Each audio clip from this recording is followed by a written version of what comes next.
Espartanos, bom dia pessoal, excelente domingo aí pra vocês, pessoal, e hoje aqui mais uma entrevista espartana aqui, tô muito feliz, tô muito honrado com sua presença, Jussara. Eu é que me sinto honrada, nossa. Exatamente, tô com uma convidada aqui especial aqui, foi minha vizinha aqui, é minha colega de trabalho, né pessoal?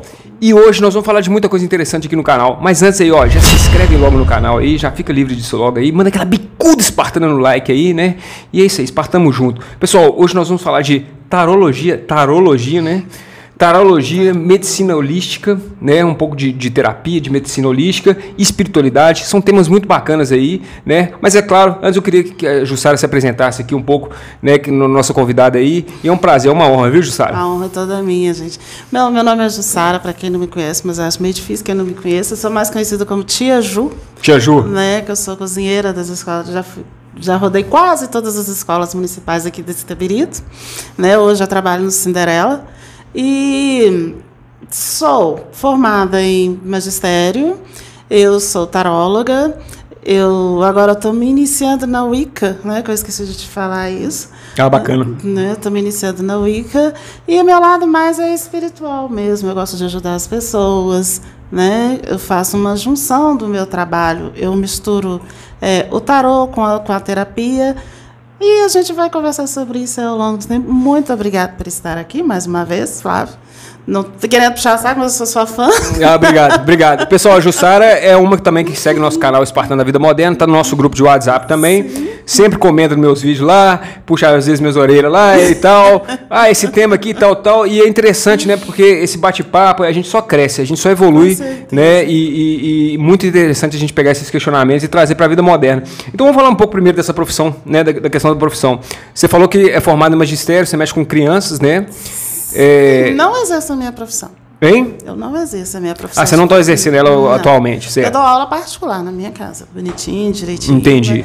Né? Mas a minha profissão, o meu amor... O seu amor, aquilo que você gosta. É a gastronomia, a cozinha, não tem jeito. Show demais. Eu venho de uma família de cozinheiros, a minha mãe era cozinheira, a minha tia, os meus parentes fora daqui, todos mexem com cozinha, então a cozinha tá na raiz, não tem jeito. Não tem jeito, né? Não tem. Muito bom. O pessoal, é prendada, né? Porque além dessa questão da cozinha, gastronomia, você tem essa outra profissão. E que eu queria acho que isso é um assunto interessante, pouca gente conhece sobre isso, né? Você falar um pouco sobre essa questão do tarô, essa questão dessas terapias, assim, porque eu gosto demais, eu falo demais isso aqui no meu canal, né? E eu acho que são outras formas da gente enxergar os problemas da vida moderna e uma outra forma de terapia, de curar, de tratar esses problemas, né? Conta um pouco mais pra gente sobre isso aí. Com certeza. A minha apreciação pelo espiritismo começou quando meu filho era pequeno. Eu tive uma gravidez assim um tanto quanto inesperada, certo, né? E tive um problema com ele depois que ele nasceu. E através desse problema que começou a espiritualidade, começou a me procurar. Certo. Né? Eu falo que os espíritos me procuraram, não fui eu que procurei os espíritos. Tanto é que quando eu estava numa Praça Raul Soares, ali em Belo Horizonte, né, com meu filho no colo, um senhor chegou até a mim, eu estava muito desesperada na época e tudo, um senhor chegou até a mim e falou assim: ô moça, vai até ali naquela igreja ali, naquela sala ali, que eles vão te atender. Eu falei assim: moça, mas para quê? Por que você está falando isso comigo? Moça, você está precisando. Vai lá. Oh, foi assim? Foi. Eles vão te atender. Aí, quando você está em desespero, você quer um alívio, né? Eu peguei meu filho, peguei minha bolsa e entrei na igreja. Eu falei assim, aí veio uma senhora me atender, muito boazinha e tudo. Eu falei, me sentou, me ofereceu água, né? Me ofereceu água, comida e tal. Eu fiquei lá conversando com ela, me deram um passe na época. Certo. Né? Eu falei assim: ô moça, eu queria muito ver o moço que me trouxe aqui, né? Que falou para eu vir aqui. Ela falou assim: mas quem falou para você vir aqui? Eu falei: um senhor baixinho, ele parece meio japonesinho, assim. Aparenta ter mais ou menos uns 70 anos, mais ou menos. Ela falou assim: não, mas não tem ninguém aqui, assim, nesse... Eu falei: não. Aí ela foi me mostrar as dependências, né, do salão. E eu cheguei e vi a foto do senhor que tinha me chamado para ir lá. Né? Eu falei assim, não, mãe, esse aqui que me chamou para vir aqui. Ela olhou para mim, assim, uma cara assim, né? Tipo, oi? Eu falei, foi ele que me chamou, ele chega aqui que horas? Ela falou assim, olha, não é por nada não, mas ele já morreu. Já faleceu. Tem 30 anos. Então você tem esse grau de mediunidade mesmo. Aí foi aí que você descobriu sua mediunidade. Foi aí que eu comecei a descobrir que eu tinha esse dom. Já havia acontecido coisas comigo antes, né?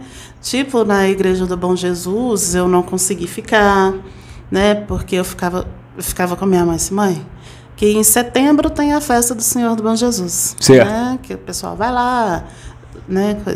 E minha mãe me levava sempre. Sempre. Quando eu era pequena, eu tinha que acompanhar minha mãe, né? Certo. Só que quando eu chegava lá, ficava aquele monte de voz na minha orelha. Eu ficava assim. Ô mãe, esse povo aqui fala demais. Ela, o quê? Esse povo fala demais.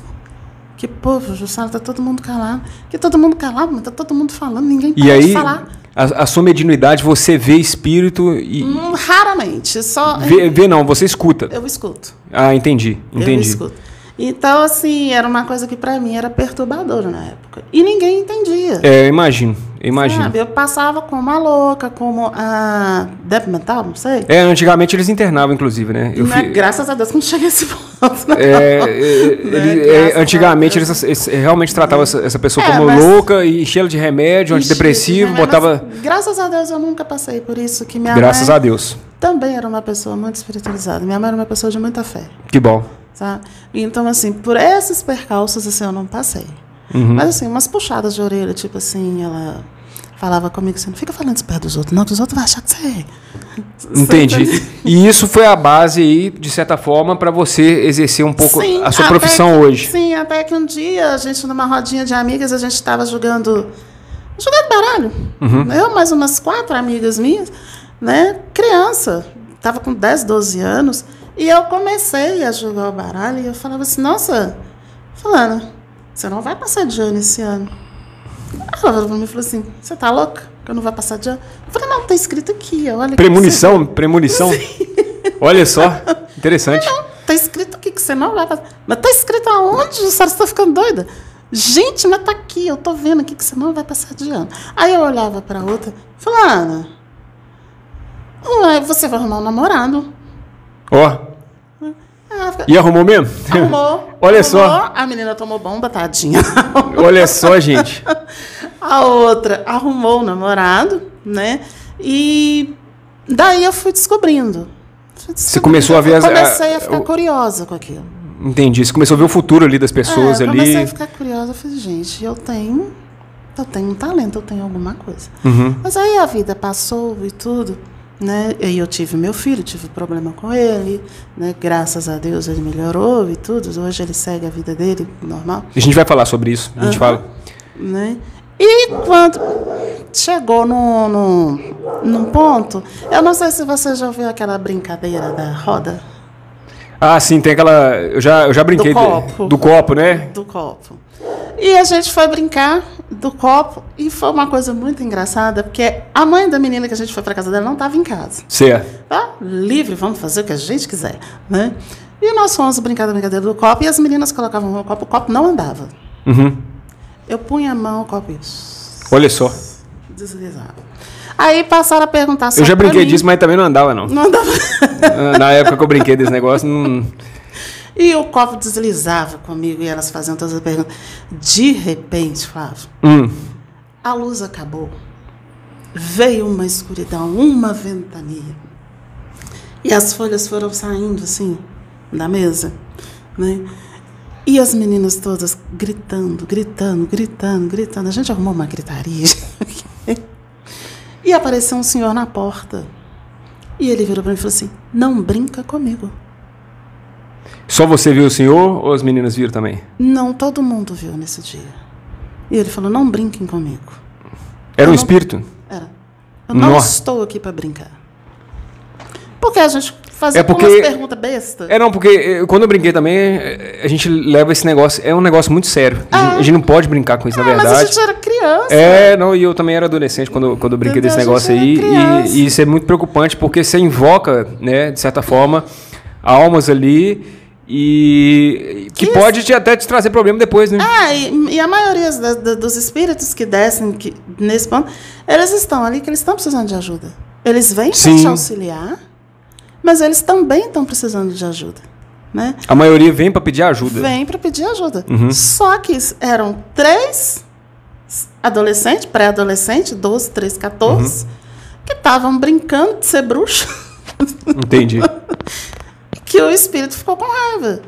Né? Ele estava ali para tentar ajudar. E quando ele viu que a gente estava fazendo hora, ele simplesmente destruiu tudo, voou tudo, a vela apagou. Nossa. Foi um cenário de filme de terror. E ele simplesmente disse: não brinquem comigo. Eu não estou aqui para brincar. Entendi. Acabou, depois dessa a gente não fez mais nada. Eu fiquei um tempão, eu fiquei sem dormir. Aí as vozes que eu ouvia passaram a ser mais aguçadas. Né? Quer dizer, você incomodou gente que não deveria. Sim, exatamente. Aí, arrumou mais inimigos. Que arrumei, beleza, que beleza. Bastante. Que maravilha, hein? Um salve. Bastante. E aquilo foi perturbador para mim, porque eu não conseguia ir bem na escola, eu não conseguia ir bem em lugar nenhum, eu não conseguia comer. Eu fiquei doente, me deu uma anemia profunda, né? Quase tive que tomar sangue e tudo. Tudo por causa de uma brincadeira inconsequente, mas do qual eu peço que me perdoem porque eu não sabia. Olha. Né? E minha mãe me levou numa senhora, não sei se ela ainda é viva, eu acho que não, né? Chamada Dona Mariquinha na época. E eu cheguei na casa da Dona Mariquinha, ela olhou para mim e falou assim: ô, minha filha, espalhe a luz onde você estiver, não brinca com isso, não. Eu olhei para ela assim... Ela te deu o conselho de vida, assim, de um propósito, né? Aproveita o dom que você tem e começa a ajudar as pessoas, ela né? Falou: espalhe a luz onde você estiver, não faz isso. E eu olhei para ela assim, com aquela cara assim de não sei, que eu não estava entendendo. Aí a gente sentou, ela rezou em mim, e por incrível que pareça, depois que ela rezou no outro dia, ela infartou. Olha. Porque saíram de mim, né, os seres que foram me acompanhando, né, que eles estavam me destruindo. Certo. Né?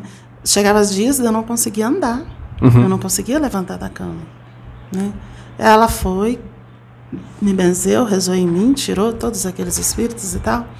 Ela falou assim: espalha a luz para onde você for. Não brinca com isso, não. Que bacana, hein? Eles não estão aqui para você brincar. Eles te procuram, não é para você brincar com eles. Pessoal, e tem gente que acredita, tem gente que não acredita. Gente que não. Né? A gente respeita, inclusive, o pessoal aqui do canal que não acredita. Mas eu acredito demais. Inclusive, eu fiz um tratamento de regressão. Hoje, uma das pautas que eu bato muito forte no meu canal é a questão do aborto. Né? Porque eu fui abortado. Eu descobri que eu tinha sido abortado em outras vidas. Eu fiz uma regressão espiritual também. E isso traz traumas, assim... Então, é uma pauta que eu defendo por causa que eu passei por isso, assim, espiritualmente falando, né? Muita gente vai falar assim: não, isso é loucura, não. É loucura, você tá ficando louco. Tal, mas eu tive esse contato com minha mãe, que me abortou na época, esse ser, espírito, né? E ela se arrependeu muito de ter feito isso comigo, inclusive dificultou a minha gravidez com a minha mãe, hoje a minha mãe, né? Eu demorei para nascer um pouco, porque ela meio que não queria, né, passar o filho ali, esse filho é meu, né? E hoje eu sinto que ela é uma alma que me ajuda, principalmente a divulgar essa pauta, de realmente, porque tem um lado espiritual, né? Com certeza. Essa questão abortiva, as pessoas acham que é só simplesmente... É simplesmente um feto. Ah, não tem. Tem sim, gente. Tem. O espírito, quando ele vai encarnar, ele fica ao lado da pessoa há muito tempo. Sim, sim. Né? Para depois ele ir para o invólucro do útero. Né? Então, assim... Ele vai criando uma conexão com a mãe ali, né? De certa forma, antes, né? Vai criando aquela sintonia. Tem uma preparação, né? Tem todo um preparo. Então, quando ele vai para o útero materno, né? Ele já é um ser. Não tem essa de que é um embrião, porque não tem... O embrião pode até não ter sentimento, a matéria não. Mas o espírito está ali, ele sente. Sim. Né? Tudo que a gente fala, tudo que a gente faz, ele sente.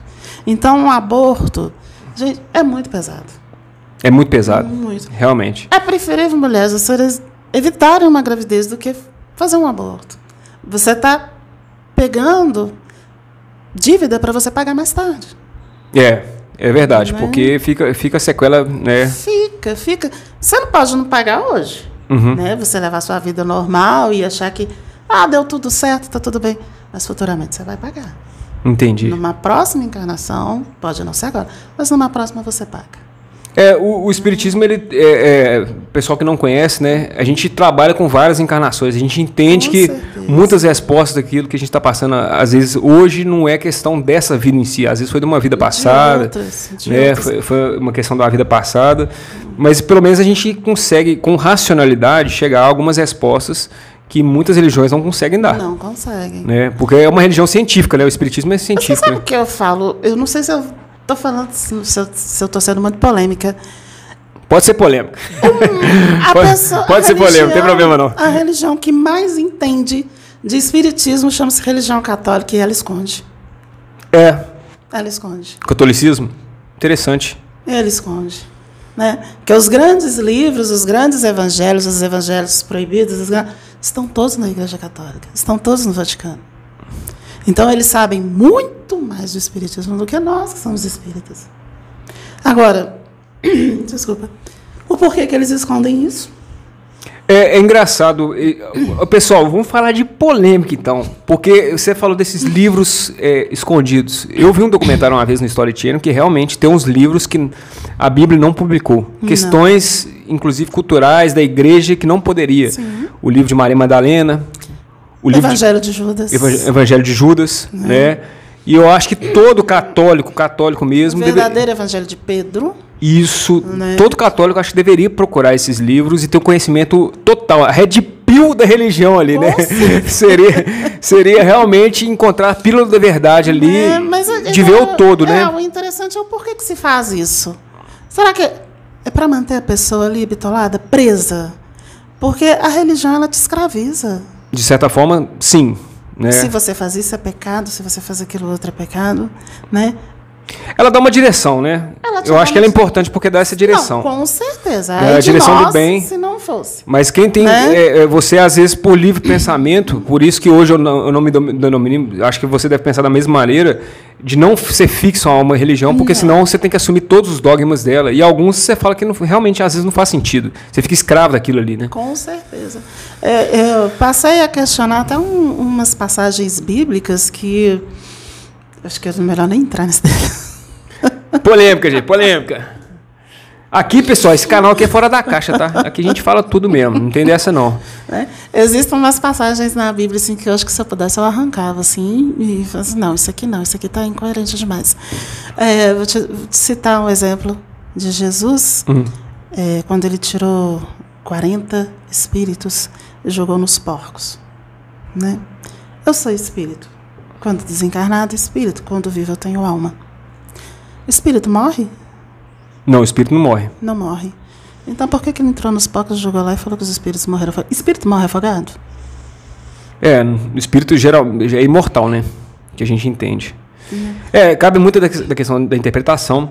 E outras religiões, inclusive, que pregam o Antigo Testamento, que vivem com base no Antigo Testamento, que era antes de Jesus também, né? E que tem algumas coisas lá que era olho por olho, dente por dente, que não era o certo da época. Era o certo da época. Era o conhecimento que eles tinham para a época. Era necessário naquela época. Para aquela época era necessário. Era necessário. Mas tem gente que quer colocar isso nos dias de hoje como de hoje, como se fosse. Se você pegar o livro Maria de Nazaré, você vai ver todo o preparo em que a terra passou para que Jesus viesse. Né? É um livro muito interessante que eu recomendo que qualquer pessoa possa ler. Entendeu? É um livro muito interessante. Chama Maria de Nazaré. Maria de Nazaré. Sabe? Eu recomendo que leiam esse livro. Ele é muito bom. Ele explica muita coisa mesmo. Né? Mas polêmicas à parte. E aí, no caso... O deve estar querendo me matar, né? Certo. E aí, no caso, baseado nessa... não, tranquilo. Não, pessoal, e aqui a gente tem que falar mesmo algumas realidades mesmo, porque eu acho que, assim, a gente já tem informação demais manipulada na mídia, né? Com certeza. Então, precisa desses espaços, sim, para a gente estar abrindo outras frentes de informação e mostrando que, olha, pessoal, veja o todo, né? Como, por exemplo, a gente gosta de medicina holística, né? Se a gente for olhar só pelo lado da razão, o lado que é falado na mídia, é alopatia, é remédio. Exame, campanhas de prevenção de próstata, câncer de mama. E as pessoas não olham o outro lado da cura, do chazinho da vovó. Você mesmo se cura. né? Porque Isso. a cura ela vem de dentro para fora. Isso. Né? O pessoal usa, a medicina ela cura o exterior, mas a alma ninguém cura. Concordo. Né? A alma, quem cura a sua alma é você mesmo. É de dentro para fora, né? Né? Você tem que, se você não dá conta de fazer isso sozinho, procure uma pessoa que te ajude. Certo. Então me conta, essa pessoa que te ajuda, no caso, seria você, no caso. Como é que é o seu trabalho? Conta isso para a pessoa aí. Eu fiz uma junção de todas as religiões por onde eu já passei, Uhum. né? Mais a minha mediunidade, assim, dita, né? E o tarô. O tarô me ajuda muito. Certo. Muito. Quando as pessoas me procuram para colocar carta, eu falo com elas assim, olha, eu não vou falar o que você quer ouvir. Eu vou falar a verdade. Eu vou falar o que você precisa ouvir. Que você, exatamente. Né?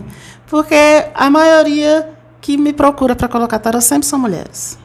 São mulheres. A maioria. Eu sou o público mais... Raro um homem. Uhum. Raro. Procuram.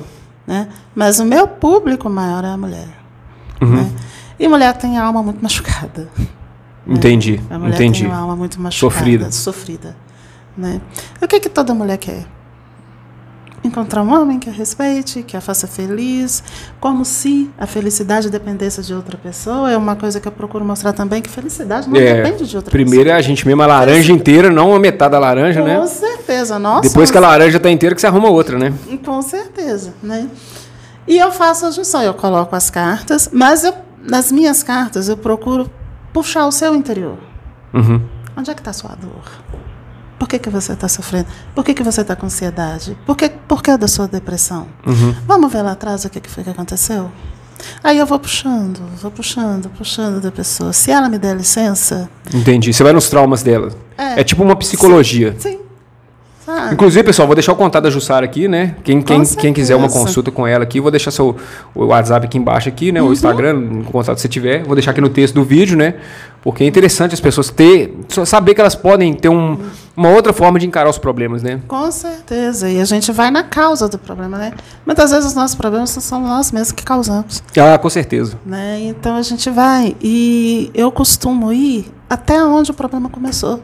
Porque todo problema tem um começo, ou seja, na infância, ou seja, na adolescência. Você faz uma regressão. Isso. Ou seja, dentro do útero da própria mãe. Olha.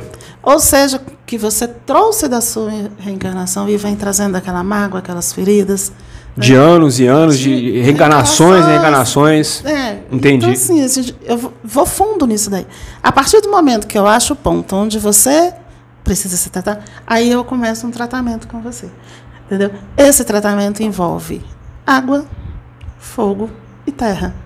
São os elementos da natureza. Da natureza. Né? A Wicca, ela mexe muito com os elementos da natureza. Chama Wicca? Wicca. Uhum. Wicca, como é que eu vou te dizer? É uma bruxa boazinha, gente. Entendeu? Ah, certo. É tipo uma bruxaria. É uma irmandade Entendi. De bruxa, mas a gente é bruxa de bem. A gente não o importante é o propósito. Se o seu propósito é cristão, é divino, de ajudar, de caridade, ajudar a pessoa, né? Acho e que aí o tratamento eu vou fazendo com a pessoa, mas o tratamento é longo, tem que ter paciência. E eu costumo ir atrás dos meus clientes para que eles não desistam do tratamento. Porque tem gente que desiste. Tem pessoas que eu já fui tão fundo naquilo que ela estava sentindo que ela não teve coragem de se encarar depois. Entendi. Entendeu? E eu ficar atrás, eu falei, olha... Porque igual você falou, você não fala o que a pessoa quer ouvir. Não. Você tira a máscara, às vezes, você mostra a ferida. Sim. E às vezes a pessoa não está preparada para aquilo ali. Exatamente. Teve um amigo meu que me chamou para tomar aquele chá de ayahuasca, não sei se você já ouviu falar. Já. E eles falam que abre a pineal. Uhum. Tem todo esse processo, né? Mas é aquele negócio. Às vezes tem pessoas que vão tomar esse chá e não estão preparados para ver aquilo que eles precisam ver. Porque vai abrir a pineal, vai abrir o mundo espiritual também, né? Olha que viagem esse papo, hein, gente? Olha que viagem.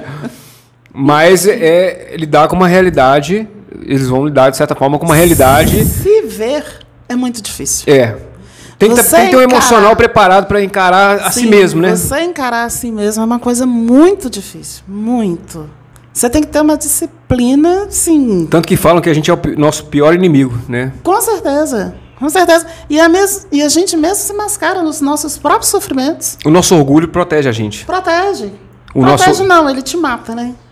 Porque é ali que vem as doenças, vem a depressão, vem a ansiedade. Porque ele tampa só, né? Ele tampa. Ele remedia, igual um remédio, Isso. né? Ele não cura, ele Então, remedia. assim, você tem que encarar o seu eu. E encarar o eu dói. Dói. Dói muito. Né? Acho que tem muita gente que não está preparada para isso. Não tem psicológico preparado para aceitar a si mesmo, né? Não tem. Isso é profundo, viu? Muito. Mas eu gosto desse trabalho. Não, claro. Eu gosto. Afinal de contas... Ver as pessoas, assim, no final saírem bem. É porque não tem Chegar jeito... para mim e falar assim, Jussara, muito obrigada, eu resolvi. Que é bom demais. O propósito, né? Nossa, mãe, eu imagino a alegria bom. das pessoas, né? Muito bom.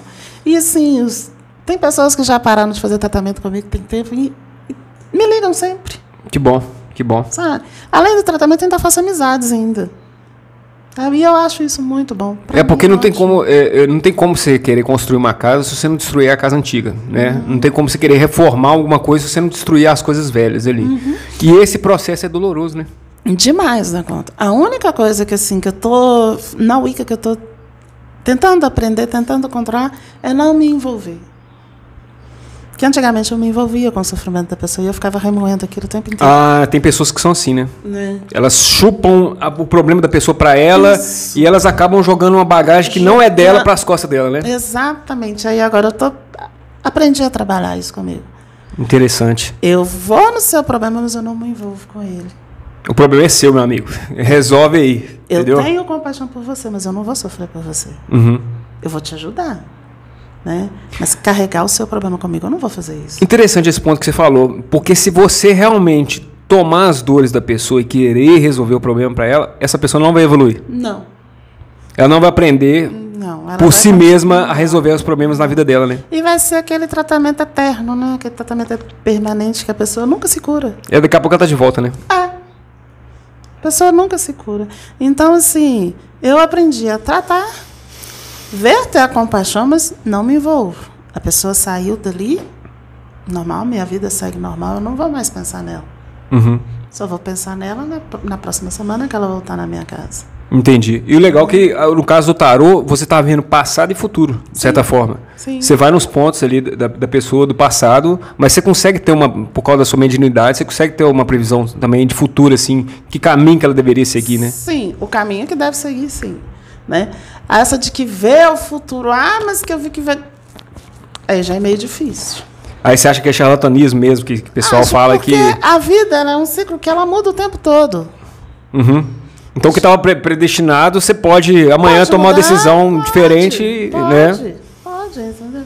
Então é muito assim, eu acho muito perigoso de eu falar assim, olha, seu futuro é esse. Porque eu não sei que caminho que você vai percorrer. De repente, ali no meio você muda a sua história. Né? Não tem um ditado que fala, você não pode mudar a sua vida, mas você pode fazer um novo começo. Aquele negócio, a gente não pode mudar nosso passado, mas o nosso futuro está intacto. Né? O nosso futuro está um caderno em branco ali para a gente poder escrever ele. Com certeza. Né? Então, assim, como é que eu vou falar o seu futuro? É verdade. Se eu não sei sua caminhada. Você só dá uma direção para o que seria um futuro ideal. Né? Só isso. Só isso que eu faço. Mais nada além disso. E depende da pessoa, né? Depende. Depende muito da pessoa. Muito. Ela que tem que chegar a assumir as próprias rédeas ali e tal. Com certeza. Eu tive um rapaz que foi lá em casa e ele estava com uma suspeita de tumor no cérebro. E a gente conversando e tudo. E o passado dele foi muito sofrido. Né? Ele era aquele rapaz que tinha que tomar conta da família e ele assumiu todas as responsabilidades para ele. Muito sobrecarregado. Completamente sobrecarregado e não era entendido pela família. E aquilo foi... E as mágoas foram acumulando na cabeça dele. Foram acumulando, até se transformar num tumor. Entendi. Né? Um tumor. E nós fomos trabalhando isso com ele, eu fui trabalhando isso com ele. Eu falei, olha, se perdoa. Se perdoa. Você fez o que era possível fazer. Se as pessoas não entenderam, mas você não tem que carregar a mágoa das pessoas. Sim. Né? Esse processo é principal, né? E senão a pessoa fica presa ao passado, né? Fica. Graças a Deus, ele fez o exame, mas não precisou nem de operar, que o tumor, que ele estava com tanto medo, se tornou benigno. Que maravilha. Né? Graças a Deus. Que benção. Hoje ele está aí, bem, andando por fora, sabe? Me liga sempre. Que bom, que bom. Ô, Jussara, e antes você falou que teve uma história difícil com seu filho, né? Que você passou por um momento assim de superação, que você teve que ser muito guerreira, muito espartana, principalmente ter muita inteligência e controle emocional para enfrentar um momento difícil. Você quer contar um pouco sobre isso? Sim, meu filho nasceu normal, com quase 4 quilos. Um gigante de menino lindo. É lindo até hoje. Guitarrista, né? Guitarrista. Eu já vi os vídeos deles aí. Maravilhoso. Momento coruja, tá, gente? Desculpa. Não, mas é... Não tem como eu falar do meu filho e não, né, não exaltar o bacana, bacana. Né? E ele estava com 1 ano, ele começou com um pequeno problema de estômago. E até que se descobrisse isso, ele sofreu demais. Ele e eu. Né? Eu imagino, a dor da mãe deve ser até maior, né? Nossa, mãe. Antes fosse comigo, né? Exatamente. A gente pensa isso. Por que ele? Porque eu. Eu queria estar ali no lugar dele. Entendi. Né? Mas hoje a gente entende que hoje eu entendo que todo esse processo que eu passei com a doença dele é para eu me tornar a mulher que eu sou hoje. Sim. Sabe? Meu filho veio na minha vida para me transformar. Os desafios que a gente passa na nossa vida, no início a gente reclama, né? Mas a gente não... Eu não entendia. Por quê? A gente não entende. Nossa. Por quê, meu Deus? Por quê, meu filho? Uma criança tão pequena, tão inocente. Por quê? Né? Aí hoje eu entendo. Até mesmo para ele mesmo. Entendi. Sabe? Foi um aprendizado para ele mesmo. Meu filho chegou numa época lá no hospital que eu falei com ele assim, o médico falou assim, olha, para a gente operar ele tem que recuperar alguma coisa. E ele não estava evoluindo, o tratamento que ele estava fazendo com ele não estava evoluindo. Isso aí deve ser constrangedor, isso aí deve ser angustiante, né, a palavra. Nossa, mãe. Porque você está fazendo um tratamento que você não está vendo progresso, né? O médico vira para mim e falou assim, você tem fé em Deus? Eu falei, não sei. Naquele momento eu estava completamente... Nem sei a palavra que eu posso usar. Então eu só falei, não sei. Você já estava desesperada, meio que já... Ele falou assim, você tenha fé em Deus, minha filha. Porque seu filho só tem fé em Deus. Eu falei, tá. Aí eu fui, assim, pra beirada do berço onde que ele estava. Eu falei assim, aqui, deixa eu te falar uma coisa. Você entrou na minha vida assim de surpresa. Só que não foi de surpresa. A gente já tinha combinado há muitos anos antes. Depois eu descobri que eu e meu filho, a gente tem uma caminhada muito longa. Um laço espiritual muito forte. Junto. Uma caminhada muito longa. Que bacana, hein? Ele já foi meu pai. Ah, beleza. São espíritos antigos. Somos. É um reencontro. Somos. Que legal. Né? É um reencontro, assim, magnífico hoje. Né? Porque eu falo que meu filho não é meu filho é meu amigo. Né? Bacana. Nós somos amigos. Mas na hora que você ser mãe, eu sou mãe também. Né? Na hora que eu falo, ups. Baixa o faixa aí, moleque. A mãe espartana também. Né? É isso aí. E assim, eu cheguei perto do berço e falei assim, que você chegou na minha vida de surpresa e tal. E agora você quer ir embora? Você é meu filho. Você vai ficar, menina. Seu nome é Éder Matheus Pimenta, você é filho de Jussara Pimenta, cara que ninguém aguenta. Então você faz favor. Gostei. Faz favor. Você melhora. A gente tem uma vida inteira para viver junto. E eu não quero saber disso. Você vai melhorar. E ela olhando para mim com aqueles olhão preto dele, assim, ele olhava para mim. Sabe quando você vê que a pessoa está entendendo? Incrivelmente, no outro dia, ele foi melhorando. Foi recuperando aos poucos. Até poder operar. Deus foi tão bom, foi tão maravilhoso a minha conversa com ele, franca, que a gente conversa franca até hoje. Ele operou e não precisou nem de CTI. Que beleza, hein? Que maravilha. Não precisou nem de CTI. E ele foi muito forte, porque ele reaprendeu a andar. Né? Ele reaprendeu a falar, porque quando ele adoeceu, ele já estava andando, já estava falando. Nossa Senhora, então ele... Devido à doença, ele ficou sem falar, desaprendeu a falar, desaprendeu a andar. E nesse período da doença, como é que você, mãe, ficou? Eu imagino que, né, você ficou... Acreditaria que inflando, perdendo sentido, perdendo a razão, eu engordei. Eu cheguei a pesar 150 quilos quando meu filho estava 150 quilos? 150. Você não estava comendo direito? Sem comer, sem dormir direito, sem saber até onde que eu estava. Tem que ter muita força mesmo. Mas eu estava ali com ele. A única visão que eu tinha era ele. Você nunca desistiu? Não. É a característica de um guerreiro espartano que nunca desiste.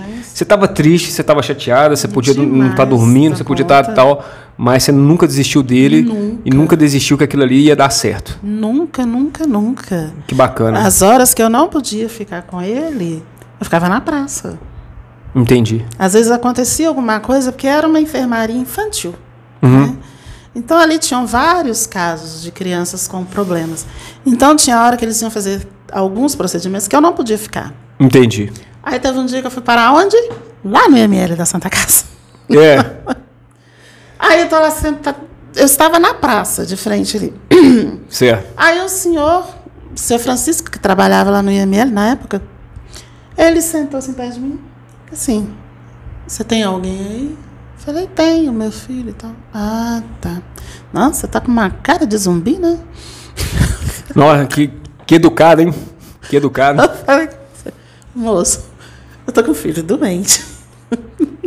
Eu não sei o que Tem que rir pra não chorar, né? Você quer que eu esteja com uma cara bonita? É difícil, né? Tem um... Não, tem umas pessoas que... Sem noção, né? Sem noção. Aí ele virou pra mim e falou assim, vamos lá tomar um café. Eu fui, não sabia onde é que eu tava. Bora, vamos lá tomar café, vamos.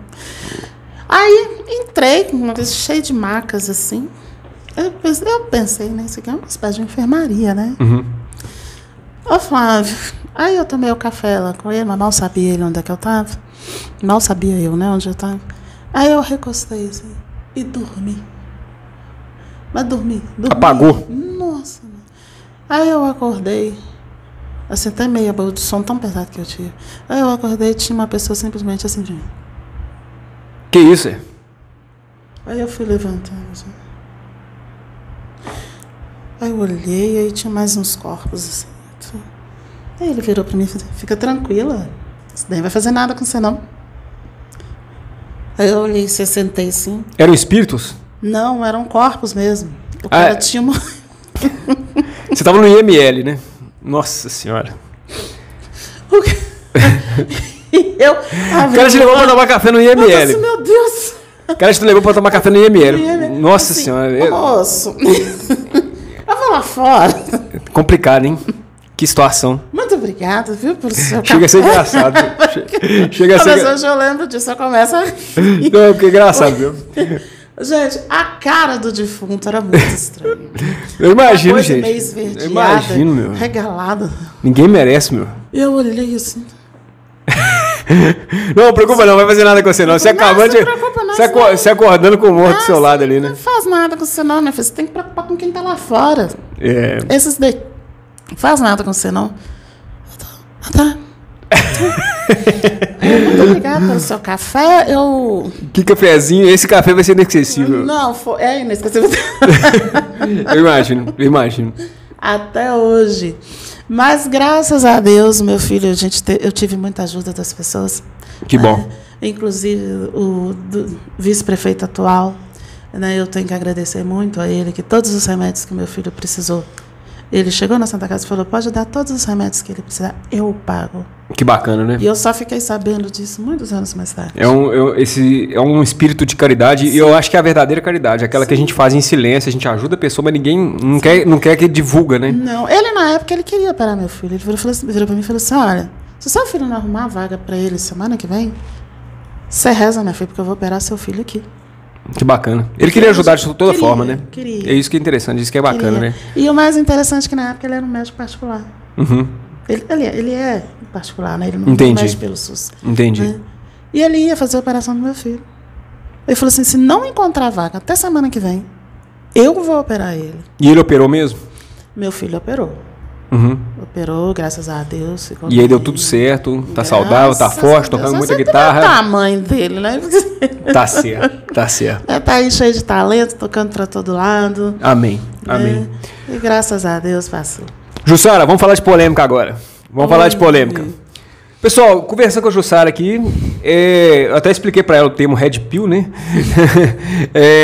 E só de conversar com ela aqui, eu já vi que você é meio Red Pillada nesse sentido, assim, ela tem uma opinião muito forte e muito sensata, que eu acredito também, em relação a essas coisas que estão acontecendo aí.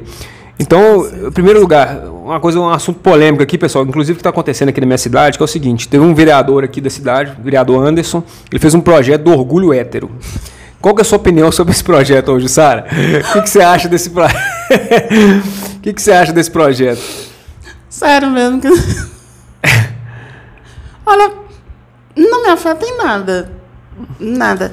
Eu fiquei tentando entender o porquê de tanta polêmica através disso. Né?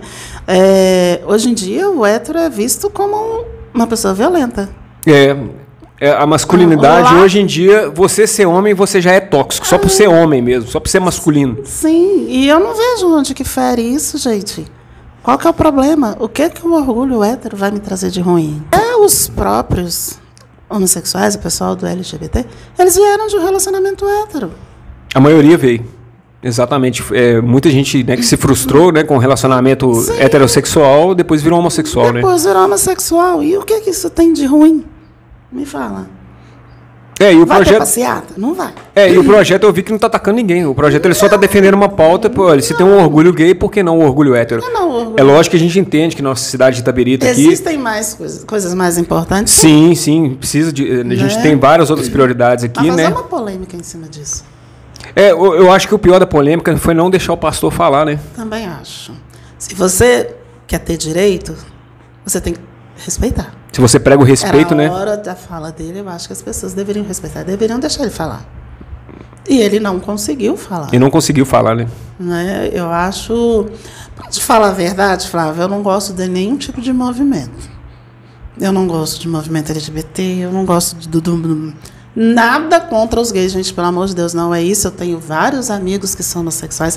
Quem é meu amigo realmente... Aqui no nosso canal Espartano da Vida Moderna, a gente tem também homossexual, homem, mulher, quem é lésbica. Meu amigo vai entender o que eu estou falando. Né? Não gosto de movimento negro. Eu não gosto de nenhum tipo de movimento, porque eu acho que o movimento... As pessoas, antes, né, há uns tempos atrás, os movimentos, sim, eram uma coisa séria. Entendi. Hoje virou um ativismo, né? Virou. Então, assim, tá tudo muito confuso. Hoje tá tudo muito liberal, tá tudo muito... Sabe? Eu acho que as pautas, assim, porque uma coisa é você fazer um movimento para igualdade. Você está sendo discriminado pela sociedade, você é uma minoria e você quer fazer um movimento, de certa forma, para você recuperar a igualdade na sociedade. Agora, muito do que esses movimentos estão fazendo, eles estão querendo a superioridade. Eles querem leis melhores para eles. Para eles, como se eles fossem diferentes e nós somos todos iguais. Né? Por exemplo, crime doméstico. Crime doméstico é uma assim que eles falam, não, tem o crime de feminicídio para mulher que a pena é mais pesada do que se fosse para homem. Se a mulher agredir um homem, não seria a pena tão pesada. Não, porque ela tem a TPM que defende, né? Então tem a TPM. Então, existe um caso aí de uma mulher que já tem anos já que eu vi isso. Ela matou um homem e ela foi perdoada porque foi constatado que ela estava na TPM. E ela cometeu um crime, né? De certa forma. Ela cometeu um crime. A pena dela foi muito leve. Porque o médico constatou, a médica, né? Lógico. Constatou que ela estava na TPM e ela cometeu aquele crime impulsionado pela TPM. É complicado, né? Porque eu acho que isso deveria ser crime doméstico, a lei uma só para todos. Para todos. Né? E ambos devem arcar com as consequências, né? Com certeza. A partir tá. Aí vem falar de estatística. Não, realmente, as mulheres são mais agredidas, sim. A gente sabe disso. Eu não nego isso, pessoal. Realmente, as mulheres são abusadas de violência doméstica. Isso é muito... esses casos são maiores, sim, para as mulheres. Mas isso eu acho que não impede também da lei proteger o homem. Tanto que quando uma mulher bate num homem e ele vai fazer uma queixa na delegacia, o delegado zomba da cara dele. Ri dele, né? Apanhando de mulher, né? Aquele machismo começa... Assim, né? Por que você não bateu? Aquele machismo começa dentro dos próprios homens, de certa forma. Uma outra pauta interessante que você falou, na questão de racismo. É uma pauta pesada. Demais. Né? Mas Demais, mas eu acho engraçado que hoje em dia tudo é racismo. Você tem que ter um cuidado para conversar com as pessoas. Porque hoje em dia tudo é racismo. Porque eu vejo assim, a história do racismo, de certa forma, tem aquela questão da dívida histórica. A dívida histórica, que os escravos e tal. Mas eu vejo assim, vai ficar nessa dívida histórica e essa dívida não vai pagar nunca. Nunca. Né? Você vai ficar sendo sempre a vítima. Exatamente, você vai ficar se vitimizando sempre. Sempre. Pegando aquilo este ano como bandeira para você levar para o resto da sua vida. Eu venho de a minha família é negra. Graças né? Minha família é negra. Eu tenho um irmão que ele é funcionário do governo estadual. E ele nunca teve uma cota para negro. Que ele simplesmente foi com o seu talento. Tá aí um ponto-chave, Entendeu? cotas raciais. Se eu chegar, por exemplo, o seu irmão, ele passou no concurso, foi isso? Sim. Ele passou no concurso Sim. para trabalhar no estado, né? Sim, Estado ele de trabalha no estado. Estado de Minas Gerais. Se eu chegar para ele, dar um tapinha nas costas dele e falar assim, foi pelas cotas, né? Como é que você acha que ele ficaria? Não foi pelas cotas, foi pelo talento. Foi pelo talento. Talento. Então você não acha que, de certa Levou forma, a uma ofensa inteligência. falar, chegar para ele assim, aposto que foi pelas costas? Com certeza. Chega a ser uma ofensa, né? Porque o cara estudou, o cara teve mérito, o cara ralou, independente da cor dele, ele fez acontecer, né? E outra, a gente sai de casa para trabalhar, para estudar, seja o que for. Eu não vou olhar para mim e falar assim, nossa, eu tenho que lembrar. Igual uma amiga minha falou com a filha dela. Olha, você vai sair todos os dias, você tem que lembrar que você é mulher, que você é negra, que você é marginalizada pela sociedade. Eu olhei para ela e falei assim, você tá ficando louca? Eu sou ser humano, né? Meu gênero é ser humano, né? Você tá doida? Você vai ensinar isso pra menina? Ela já vai crescer vítima.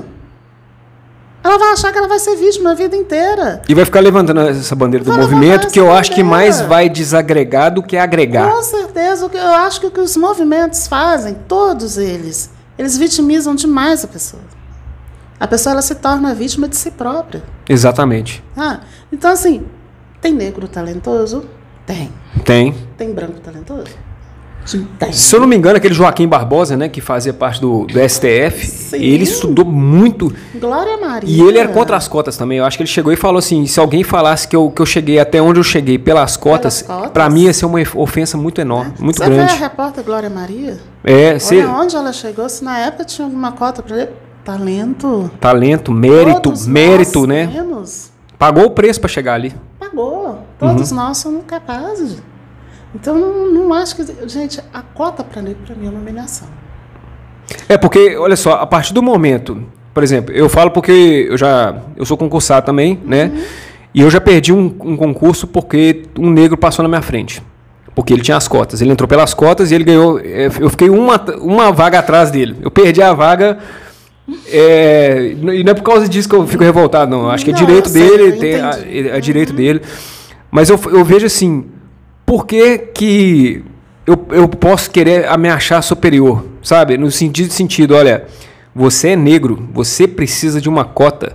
Automaticamente eu já estou inferiorizando a pessoa. Com certeza. Eu estou inferiorizando ela. Olha, você é diferente de mim, a sua cor é diferente. Então você precisa de uma... Você precisa de um empurrão. Porque senão você não vai conseguir chegar. Eu não te acho tão capaz igual eu para disputar das vagas aqui igual. Então você precisa de uma ajudinha. Sabe? Querendo ou não, eu já estou menosprezando a pessoa, você concorda? Eu acho isso humilhante. É humilhante. Eu também. Eu acho que tem que ir pelo talento. Exatamente. Você tem talento? Tem. Porque o negro, ele não completa tudo porque ele não quer. O estudo está aí de graça. Não só o negro, né? O negro, o trans, a lésbica, o gay, o homossexual, gordo, magro, tudo, né? A gente não pode olhar as pessoas, né, fazendo esse julgamento de separação, porque isso gera segregação, gera pra essa... Pra te falar a verdade, eu saio todos os dias, eu nem lembro que cor eu tenho. Não, e é assim que a gente tem que ser mesmo, a gente tem que, né? Sabe, nem me lembro que cor eu tenho. Né? Igual a gente tem que se aceitar. Sim. Né? Outro dia eu fiquei revoltada. Eu vi um vídeo de uma mulher, uma influenciadora digital aí, negra, falando que não gosta de ser negra, que não gosta da própria cor, que não gosta disso, que não gosta do cabelo, que não gosta de... Nossa, simplesmente escrevi nos comentários, nossa, minha filha, a sua solução é só a morte. Você vai fazer o quê? O vídeo que eu fiz foi o seguinte, eu fiz um vídeo aí, ainda não saiu, mas vai sair, né? Provavelmente vai sair antes dessa entrevista. E eu falo exatamente disso. Olha, tem coisa, eu acho que fica esse discurso assim, você tem que se aceitar como você é. Tem esse discurso assim, mas eu acho que gera muito comodismo. A pessoa simplesmente, não eu nasci assim, vou morrer assim, e a pessoa não cresce, não tem progresso. Tem coisa que dá para mudar. O que dá para mudar, a gente deve mudar. Agora tem coisa que não dá para mudar. O que não dá para mudar, eu acho que a gente tem que se aceitar, né? Com certeza. Né? Você concorda? A gente tem que aceitar os nossos defeitos e fazer um pouco de esforço para corrigir. Agora tem gente que fala, não, eu sou assim, eu sou cabeça dura, assim, eu sou grosso mesmo e eu vou ser assim pro resto da vida e vocês que aguente, né? Não precisa. É complicado, né? Assim, né? É igual o tal do empoderamento feminino. Pode falar. É igual o tal do empoderamento feminino. Empoderamento feminino. Eu queria muito entender o que é. Porque hoje eu não entendo. Não, o empoderamento feminino, ele de certa forma veio com essa pauta progressista, um pouco da esquerda, né?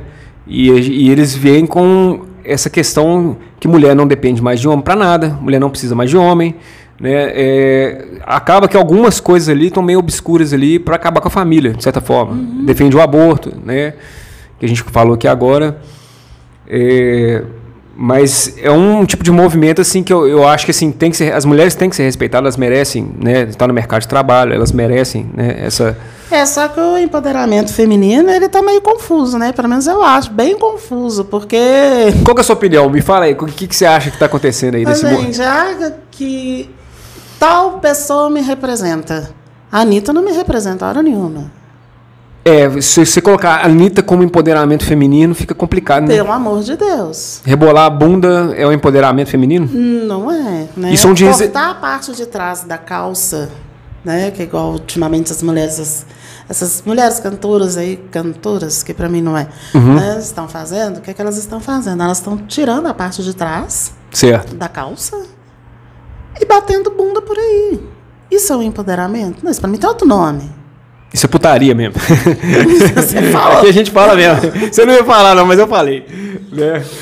É complicado. Porque se você falar que a Anitta é a representação do empoderamento feminino, você está desrespeitando uma mulher que acorda 5 horas da manhã, com certeza, que deixa o filho dela na creche, que pega 2 ônibus para ir trabalhar, que está fazendo faculdade à noite. E a vida da mulher, gente, a mulher verdadeiramente que é empoderada é essa, que levanta de manhã, vai trabalhar, leva o filho para a creche, sai do serviço cansada, vai pegar o filho, vai para a faculdade, volta para casa, faz as coisas de casa e muitas vezes não tem ajuda do marido, não de tem ninguém. Não tem. Né?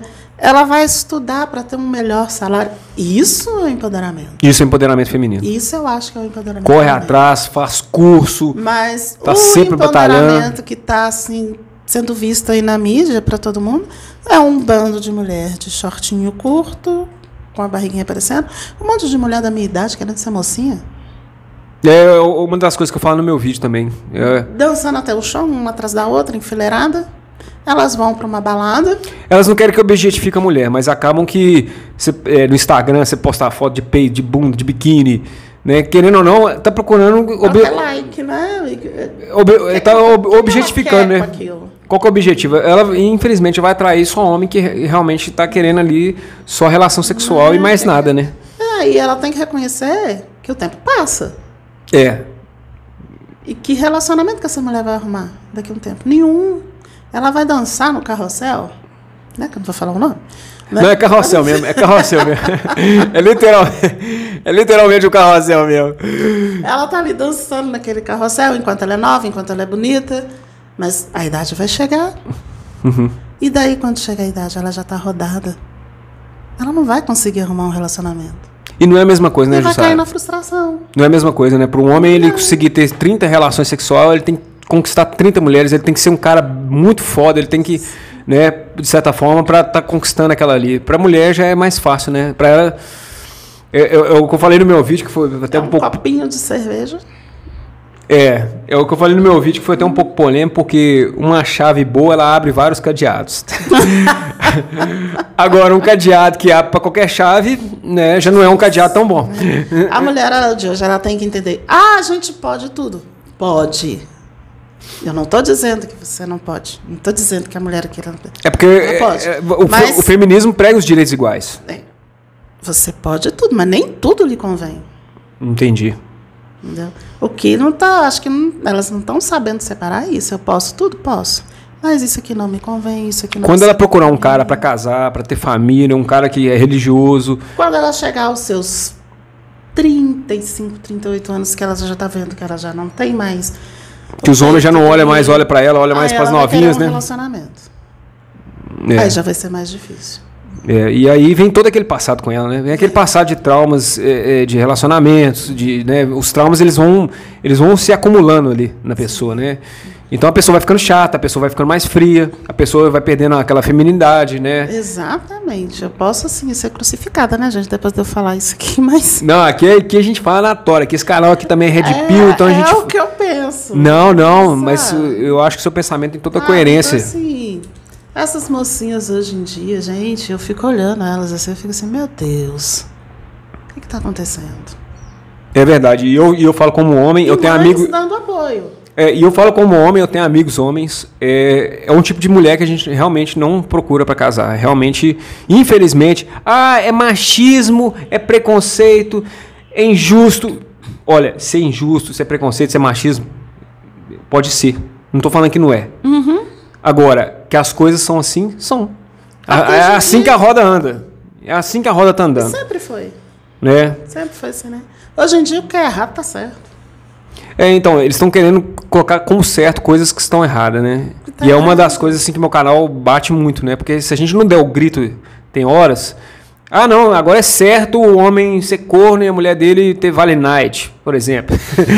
A mídia, inclusive, aí, acho que foi a Angélica, um caso aí, né? Não, eu acho que a Angélica falou isso, né, no programa de TV dela. Não, que toda mulher devia ter um Vale Night, escolher alguém famoso para ter uma noite e tal. Olha só. Querendo, sabe, colocar isso como se fosse uma coisa, normalizar uma traição e o cara ser corno e tá tudo bem, tá tudo legal. Continuar a vida, né? E o trisal, hoje em dia tem até o trisal. Eu tava vendo a reportagem outro dia da mulher que é casada com 2 homens e ela fala que, e assim, se expondo, esse aqui é bom nisso, agora aquele ali é bom em outra coisa. Aquele ali gosta de arrumar a cozinha, eles fazem as coisas. Ela é uma cantora. Entendi. Do Nordeste lá. Nossa. Né? Eu gosto assim, porque um cobre o outro. E quando eu quero ficar, que rola um ciúme.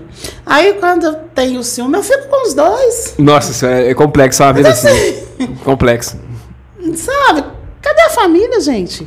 É complicado. Não, dá pra ter a família dela e tal, não vou julgar, né? Dá pra mas eu acho que fica mais complexo, né? Fica uma coisa mais complexa. E são todos 2 novos. Um tem 18, o outro tem 26. E ela tem 35. Você acha que isso vai durar? É difícil, né? É difícil. Hoje você manter valores de família, base familiar, pai, mãe, né? Filho, aquele núcleo clássico, né? Hoje está cada vez assim, isso é careta, isso é antiquado, né? É igual eu fico vendo. Mas a questão é psicológica lá na frente. Será que psicologicamente falando, esses tipos de casais... isso vai ser bom, essas pessoas... Porque o que eu vejo é o contrário. Muitos desse pessoal mais liberal tem depressão. Tem depressão. Tem vários tipos de problema psicológico. Depois, uns suicidam, né? Sim. Você que trabalha com crianças, magistério também, né? Falando que não, hoje o poliamor... E hoje hoje tem vários... metrosexual, semissexual. Nossa, são tantas siglas. São tantas siglas, né? Nossa. E às vezes influencia um jovem aí, igual eu falei num vídeo meu, um menino de 12 anos aí que não sabe o que tá fazendo, né? É igual um vídeo que eu vi outro dia, um menininho de 4 anos, ele é fã da Mulher Maravilha. Eu vi esse vídeo. Você viu? Eu vi esse vídeo. Gente. Eu vi esse vídeo. Meu pai, cala minha boca, não deixa eu falar muito, não. É um vídeo que vai ficar registrado e caso esse menino queira ser homem depois, lá na frente... Ele vai ficar essa mancha, né? Na vida dele, do pai dele, que incentivou também, ainda da mãe. Faz um vídeo, veste, amor, veste pra ver como é que fica. Gente, tadinho. Eu acho que a criança ainda não consegue escolher, distinguir o que ela tá fazendo. Então, lá na frente, quando ela tiver, né, que ela amadurecer, ela escolhe. Aí ela tiver noção daquilo mesmo e tal, ela vai olhar para esse passado, ela pode até ter raiva desse pai, né? Pode causar até um conflito familiar, né? Com certeza. Ainda bem que fez um vídeo ainda, né? Falei assim, nossa, você me expôs. Exatamente, registrou o momento, né? É muito triste. Apesar que hoje, né, aquele candidato, o Nicolas Ferreira, ele defende muito essas pautas. Eu vi num post dele, ele falando dos ex-gays, as ex-lésbicas, ex-trans. Existe e são pessoas que encontraram Deus e agora estão num caminho assim mais reto da vida, sabe? E eu acho que todo mundo tem a segunda chance de poder, né, de certa forma. Fica os traumas, fica um passado sujo, fica de certa forma, mas eu acho que tudo é aprendizado também. E as pessoas elas vão encontrando o caminho dela. Acho que a gente sempre pode fazer um caminho diferente, ter ser uma segunda chance, né? Mas isso que você falou aí de mulher rodada, realmente, do carrossel é real. Não é. E realmente, se o homem ele desse valor para isso, foi o que eu falei no meu vídeo também, ele ia na zona procurar uma mulher, porque... Até que eu te falo que na zona não. Nas zonas ali as mulheres são profissionais, elas estão ali vendendo o seu... Elas são mais honestas nesse ponto, não você acha? Vendendo o seu prazer. né? Ela está vendendo ali as ilusões. Uhum. Né? Ela depende da sua ilusão para ela poder viver. Uhum. Né? O porquê que ela está ali, o porquê que ela foi parar ali, é um problema dela. Mas aquilo ali é um trabalho dela. Aqui fora não, aqui fora está de graça. É isso que eu ia falar, porque... Eu acho que se você ir na... Vamos supor, você vai na zona e você conhece uma mulher lá dentro, né? Uhum. É mais fácil ela te respeitar se você tirar ela de lá de dentro, né? Casar com ela, ela vai te respeitar. Assumir ela. Porque nenhuma mulher está na prostituição porque quer. Nenhuma. Você acha que não? Acho que não. Eu acho que tem uns que gostam, viu? Pode até ter, mas a maioria não. Eu acho que não. Nenhuma mulher quer ficar... Ah, pelo amor de Deus. Eu vejo assim... Eu acho que não. É uma pauta interessante, é um assunto polêmico. E pouca gente fala, tá? Eu até comentei isso com minha mãe uma vez, conversando até com minha mãe, assim. E eu fui ver um outro lado, assim, do trabalho social que essas mulheres fazem. Elas pegam gente doente, elas pegam gente com autismo, elas pegam pessoas incels, né? Que chama celibatário involuntário. São pessoas que... O cara é muito feio, ele não consegue conquistar uma mulher. Ele não consegue conquistar ninguém, então ele só fica sozinho. Então, é um trabalho social também. Estuprador. Microfone. Casos de estupradores, assim, evita casos de estupro, né? Porque, de certa forma, a pessoa está ali, né? Então, assim, tem um lado social, né? E eu acho que, assim, às vezes, igual você falou, é mais sincero. Olha, eu tô aqui, essa é a minha profissão, é isso que eu faço. Você me dá o dinheiro e é isso que você tem. Né? Do que outras mulheres que são e fingem que é santinha. Finge que é santo. Vai um copo, como disse o meu filho uma vez, mãe, você quer ver eu pegar um monte de mulher? Gente, meu filho é terrível. Ele pegou, ele e o amigo dele, pegaram um capacete, o amigo dele tinha moto, pegaram o capacete, pegaram uma chave e começaram a rodar. O que apareceu de menina perto deles? É mesmo? Sim. Você atrai pro motoqueiro? Você tem que ter um veículo. Ah, sim. Só não pode ter bicicleta. Bicicleta não chama muita atenção, não. Não, aqui em Itabirito eu já reparei isso. Aqui em Itabirito, realmente, um carro aqui a gente faz diferença mesmo. Faz. Mas é aquele tipo de coisa, né? A mulher que se atrai a esse tipo de coisa também. A idade, as mais novinhas geralmente se atraem mais com isso, né? As mulheres mais experientes, elas já vê que isso não é tão relevante, não. né? É muita coisa. É a sociedade do espetáculo, né? Com certeza. É igual a apologia à gordura. Gente, eu sou acima do peso. Tá dando pra ver. Né? Certo. Uma coisa é eu me aceitar do jeito que eu sou. Uhum. Outra coisa é eu tentar fazer você me engolir. Entendi. Porque hoje em dia tá assim. Eu vejo uns vídeos de TikTok de umas mulheres do meu tamanho que eu fico assim.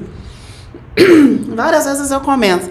Eu não vou comentar nada porque eu não tenho dinheiro para pagar advogado. Uma coisa é eu querer te fazer você engolir como se esse fosse o padrão normal e você tem que aceitar. Sim, né? Não é, gente. Eu sei que eu tô acima do peso.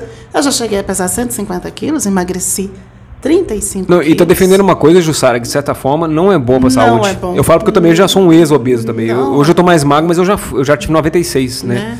Eu ainda tô. Você está no progresso. Não, eu estou no progresso. Você está no progresso. Só que agora eu não posso ir tão depressa que a minha idade também já não permite, que vai ser um festival de coisa despencando aqui que não vai dar certo. Entendi. Né? Já 52 anos já é uma idade bem... Né, que eu não posso fazer mais aquele regime que seja agressivo, que eu emagreça, porque senão... Você vai com calma, vai tranquila, no seu tempo, no seu tempo. Tranquila.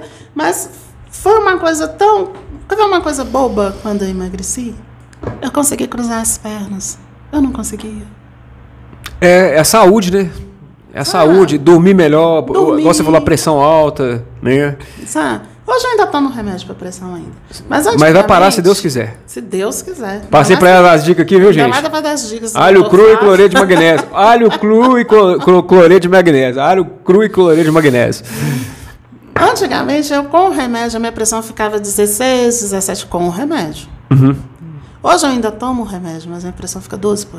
Uhum. Quer dizer, foram os 35 quilos que eu eliminei. Com certeza. Na minha Com certeza. O peso, ele aumenta a pressão, ele força a parte cardiovascular. As pernas inchadas, pé inchado. Entendi. Sabe? Aquele enjoo no estômago que a gente não sabe nem de onde vem. Uhum. Sabe? Hoje eu não tenho mais isso. E uma pessoa chegar na internet e defender que isso é o certo, é o padrão, é o saudável, né? É até perigoso, né? É perigoso. É até um crime, de certa forma, porque você está incentivando uma coisa que... Apologia à gordura, eu não faço. É porque é o tipo de coisa assim, se essa pessoa depois infarta, Eu quero ver quem que vai dar assistência para ela. Né? Esse pessoal que defende e tal, se ela infartar, se acontecer alguma coisa de ruim, você que estava defendendo, você vai lá ajudar depois, Não você, vai. né? A minha glicose, ela não regulava de jeito nenhum. De jeito nenhum, eu vivia com a glicose alta. Né? Hoje não, graças a Deus. E vamos caminhando direitinho, vou descobrindo algumas coisas. É processo, né? É evolução. Tudo é um processo, né? A gente vou descobrindo algumas coisas. Já tirei muita coisa da minha vida, muita. Açúcar eu não uso. Macarrão é uma vez ou outra. Eu tenho um dia que eu faço que eu como todas as besteiras. Ah, não, o dia do lixo é clássico. Eu também tenho. Eu também tenho esse dia do lixo aí. Aí eu vou pro bar, eu como coxinha, eu como empada, mas um dia. E você acredita que no outro dia eu tô mal? Não, porque dá um peso. É o que eu falei no meu vídeo com o Joander aí, a gente fica pesado, né? Fica pesado, o estômago embrulha de novo, o intestino passa a não funcionar direito. Né? Eu vou, gente. Dor de cabeça, fadiga. A fadiga, então? Eu imagino. Meu Deus. Não dorme direito. Não. Eu vou em festa de casamento, eu volto, eu sei que no outro dia eu tô no trono o dia inteiro. Porque eu passei só a usar alho e sal e erva. Eu não uso quinora, eu não uso nada desses produtos. Assim, a maionese, quando eu faço na casa, sou eu que faço, eu não compro mais. O melhor é fazer as coisas natural mesmo, Sim, né? Eu também, eu sou bem chato com alimentação também. Quando eu vou em alguma festa... Aí não tem jeito, né? Não tem jeito. A gente não pode ser radical. A gente não pode ser radical. Na vida é tudo equilíbrio, né? A gente não pode... Tá lá aquela tá lá naquele movimento... Na minha frente eu vou... não vou comer nada de... Nunca. Eu como. Às vezes até o convidado pode se sentir ofendido, né? Não, eu como. Depois no outro dia eu... Acho que a gente pode comer, mas a quantidade também influencia, né? Como a gente sabe que vai comer alguma tranqueira ali, às vezes a gente vai mais de leve, né? Mais tranquilo. Com certeza. Ô, Jussara, foi uma entrevista muito bacana, foi um papo muito legal. E eu queria te perguntar agora, você passou por esse momento de dor aí com seu filho, que teve muita resistência, passou por essas questões todas aí, espirituais, que você não sabia, estava sendo, né, atacada e não sabia, de certa forma, de onde estava vindo, né? E assim, teve que superar essas coisas, teve que achar seu propósito de ajudar as pessoas, de achar essa nova profissão, né, de encontrar esse caminho seu de equilíbrio, né? Sim. Que hoje você está chegando nesse equilíbrio. Eu queria que você passasse uma mensagem aí para o pessoal. E o que você acha que é uma característica que a gente deve levar como espartano da vida moderna para os dias de hoje? Não desista de você. Boa. Encare seu próprio eu. Dói, mas é uma dor que vai te ajudar, assim, a você se superar, né? Encare o seu eu. É a melhor forma de você viver bem. Seja grato. Todo momento. Seja grato. Por tudo, dá graças. Até pelos piores momentos. A gente tem que dar graça. Graças a Deus. Porque agradeça quando você levanta, que você vai ao trabalho. Seu trabalho tá ruim. Tem milhares de pessoas lá atrás querendo o seu trabalho, porque não sabe o que vai colocar na mesa no dia seguinte. Tem muita gente que está desempregada, né? Muita gente reclamando de barriga cheia, né? Com certeza. A maioria que reclama tá tudo com a barriga cheia, gente. Pessoas às vezes ficam reclamando, mas... Eu sou perfeita, né? De vez em quando a gente reclama também. Normal. A gente dá uma reclamadinha, né? Coisa, né? Mas vamos ser mais gratos. O que está faltando no mundo é gratidão. Vamos respeitar as pessoas. Exatamente, gratidão, saber reconhecer as falhas, igual você falou. Você falou uma coisa que David Goggins, que é um cara que eu sigo, que ele já fala mais rasgado. Ele fala assim, levanta o tapete e pega as merdas assim, e joga tudo no espelho, assim, para deixar claro quem que você é de verdade, quais são suas fraquezas, quais são suas mazelas ali. Expõe mesmo, vai doer, mas vai doer na hora. Na hora. Depois você vai trabalhando uma por uma. Para você melhorar um pouco a cada dia. Não vai ser de uma vez, é um pouco a cada dia. Né? Eu acho que isso é um espartano. Não, com certeza, com certeza. Saber olhar para si mesmo e saber ter gratidão. Ter gratidão, saber respeitar a opinião dos outros. Isso, exato. Né? Porque não é igual você falou muito bem, viu, pessoal? Ela falou muito bem. Sem machucar, sem ferir. A gente tem... Escuta a opinião do outro. Isso. Sem agressão, sem agredir. Exatamente. Principalmente as pessoas aí, né, que você falou aí bem, as pessoas estão querendo os direitos iguais. Sim. Elas são de movimentos diferentes, mas a gente respeitar todos os movimentos. Todos, né? né? E ter Deus no coração. Com certeza. Isso aí é o principal, né? Deus Isso aí. na vida sempre. Né? Com certeza. Ô, Jussara, foi um prazer, então. A gente... Como é que é? Tia Ju, né? Tia Ju. Tia Ju. Falar Tia Ju. Foi um prazer, viu, pessoal? Foi um prazer. Se vocês gostaram aí... Pessoal, se inscreve aí no canal, manda aquela bicuda espartana no like aí. Assuntos polêmicos, né? Mas eu acho que fica legal para o pessoal refletir, fica legal para o pessoal pensar. Muita gente pensa igual a gente e não tem essa coragem de falar, né? Então eu acho muito bom a gente poder expor isso aqui agora, né? Com certeza. De certa forma. Eu não sei se você acha encalhada, mas tudo bem. Ah, não, mas faz parte, né? O importante é a gente defender aquilo que a gente acredita e colocar nosso propósito, né? Mas tá tudo bem, tá ótimo. E a gente vai caminhando. E é isso aí. Vivendo. Vida que segue, né? Como Amém. Com certeza. Toca o barco pra frente, né? Amém. Pessoal, então muito obrigado, então. E espartamos junto aí, pessoal. Arru!